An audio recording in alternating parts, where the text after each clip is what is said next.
Mrs. Riopelle, we did talk a lot about, saturated fats and cooked or pasteurized buttermilk, stuff like that, and about, you mentioned the word a few times,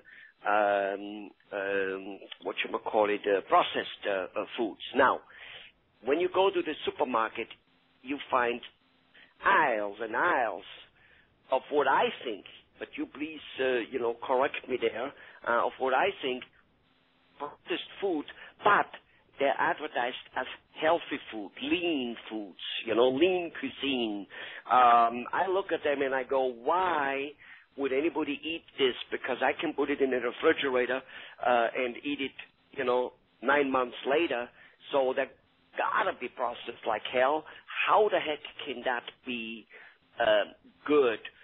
Except of, and you mentioned in another video that staying slim basically has little to do with only counting calories, which apparently these lean cuisines are all about. They're about counting calorie and nutritionless.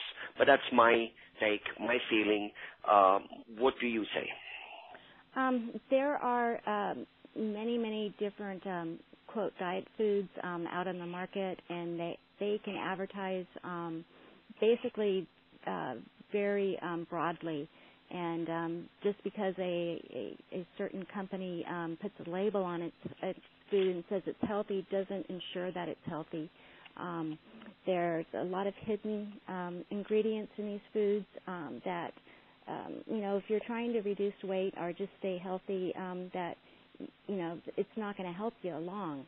So I would encourage everybody to choose just whole foods rather than packaged and prepared foods, because you're going to run into some trouble there. Okay. So basically go and do your own little cooking, get as good organic food as you possibly can, and then number one, of course, don't eat too much of it, because it wouldn't matter how good your food is. If you eat too much, it's just not good.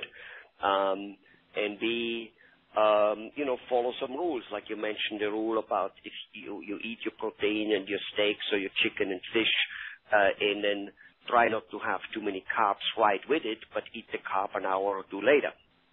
So basically, eat one food with one meal maybe with heavy protein, and the other meal go and put in some carbs, but then, don't mix them up together and things like that. And you mentioned, all kinds of other stuff, including hormone replacements and things which in itself, if those hormones run low, the metabolism, no matter what you do, will be sluggish and all that stuff. So that, basically you've got to give it help from all areas, a little bit like a war. You can't win a war with only soldiers. You can't win a war with only rockets. You can't win a war with only tanks, only ships, only airplanes. You've got to have all of them, and they've got to strategically a little bit work together.